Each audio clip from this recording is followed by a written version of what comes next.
This is Debbie Levitt from Delta CX, and a question I get a lot is, are personas useless and meaningless?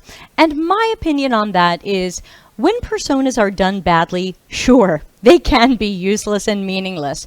Anything done badly can be useless and meaningless. It could be a waste of time or money.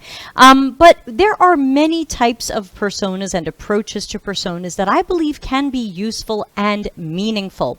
So, of course, the first thing is, how did we make these personas? Did we guess at them? Did we imagine that there's a target audience out there who loves cups? And I think people who like cups like to do this. Now you're making it up. Now you're guessing. I don't care if you call it a hypothesis. I like to say a hypothesis is Greek for I'm guessing.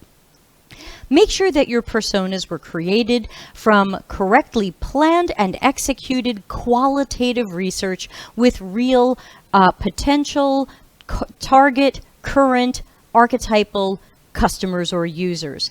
Make sure you are researching with a number of them. I would normally say at least 8, so that you're not just getting a couple of outliers or randoms.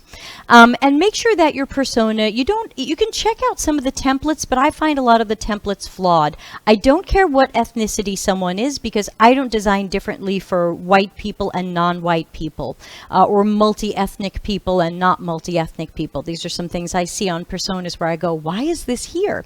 I don't necessarily design differently for men or women or other gender identities. Remember, ultimately, we've got to put out one website, one app, one system.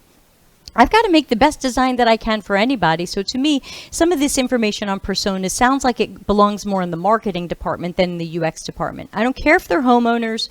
There's so much that I don't care about, so I leave them off of my personas. But what is important are things like this customer's motivations, their habits, their behaviors, their beliefs, or sometimes we say mental models, how they deal with complexity, how they perceive different things in their world, what they're doing now, what workarounds they've created, what they seem to need. Again, you never ask them what do you need, but what they seem to need, what their needs are. You can talk about pain points and frustrations, but make sure you didn't ask them, hi, what's your pain point?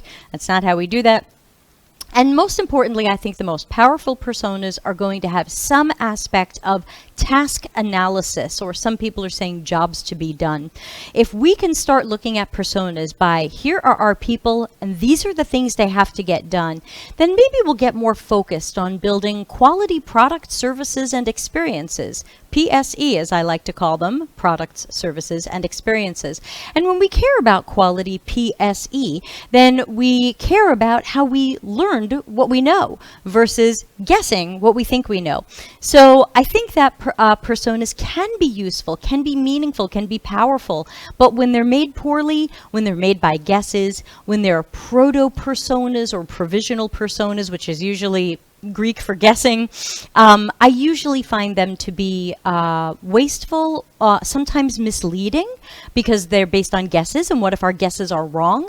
And wrong guesses are a really bad place to start a project. So I'm staying away from Myers-Briggs and personality types on my personas, because I don't design differently for friendly people versus unfriendly people. Well, how would you change your design? Hey, he's unfriendly. Let's do this.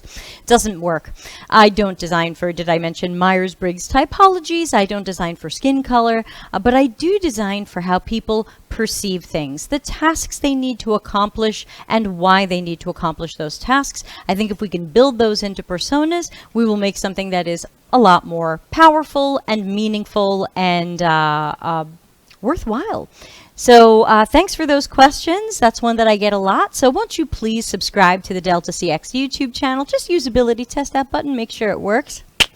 And also, please empathize with the like button. Give this a like to let you, so that YouTube will let people like you know that this is a cool video that they should be watching. That's all I ask. I ask for so little. Thanks, and good luck with your personas.